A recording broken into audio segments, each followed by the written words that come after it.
Hello everyone, ఎలా ఉన్నారు? అందరూ బాగున్నారు కదా? నేనైతే చాలా బాగున్నాను. ఇది వెనస్డే మినీ వ్లాగ్. ఆ రోజు నేను ఇడ్లీ కోసం ముందు రోజు నైటే ప్రిపేర్ చేసి పెట్టుకున్నాను పిండి. సో మా ఇంట్లో ఇడ్లీకనే సపరేట్ ఫ్యాన్ బేస్ ఉంది. మా ఇంట్లో ఎప్పుడు కూడా వీక్లీ ట్వైస్ అయినా సరే ఇడ్లీలు దోశలు అవి కంపల్సరీ. చెన్నైలో ఇడ్లీ సాంబార్ చాలా ఫేమస్ కదా. సో అలాగే మేము కూడా ఇడ్లీతో పాటు మంచిగా సాంబార్ చేసుకొని తింటాము. అండ్ మా ఇంటి వెనకాల కొంచెం బర్డ్స్ కోసం కొంచెం దానా అయితే వేస్తూ ఉంటాము. ఒక చిన్న యాక్చువల్లీ దీనికి ఒక స్టోరీ ఉంది. ఒక చిన్న బర్డ్ అండ్ వాళ్ళ అమ్మ మదర్ ఇద్దరు వచ్చేసి ఒకసారి దానా కోసం ఎదుగుతూ ఉంటే నేను కొంచెం వేశాను.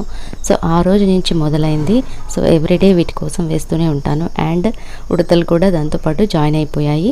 సో ఉడతలు వస్తే ఇవి తరుముకుంటాయి, ఇవి పిట్టలు వస్తే ఉడతలు తరుముకుంటాయి. సో ఇలాగే ఎవ్రీడే నాకు రొటీన్ వెళ్తూ ఉంటుంది.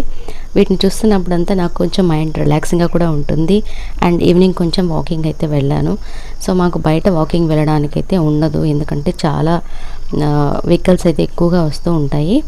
వాకింగ్ కోసమని మాకు ఇక్కడ సపరేట్గా ఏం లేదు. సో అందుకనే నేను మా ఇంటి మిద్దె పైన కొంచెం ఒక 40 to 45 మినిట్స్ వాకింగ్ అయితే చేస్తాను. అండ్ ఇక్కడ సన్సెట్ చాలా బ్యూటిఫుల్గా అనిపించింది. సో మీకోసం చూపిద్దామని ఆ రోజు తీశాను. అండ్ ఇలా మంచి గాలికి ఒక 40 మినిట్స్ అయినా సరే మనం మంచిగా ఆ బ్రీత్ని చేసుకుంటూ ఉంటే మనకి ఎంత హ్యాపీగా అనిపిస్తుంది తెలుసా. ఆ రోజు ఈవినింగ్ బాగా చల్లగా గాలి అండ్ వెదర్ అయితే చాలా సూపర్గా ఉన్నింది. తుఫాన్ తర్వాత స్కై చాలా క్లియర్ అయిపోయి బాగా ఎండలు అయితే స్టార్ట్ అయిపోయినాయి.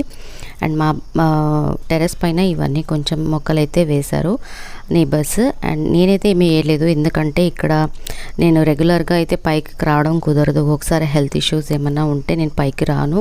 హోప్ మీకు ఈ వీడియో నచ్చింది అనుకుంటున్నాను.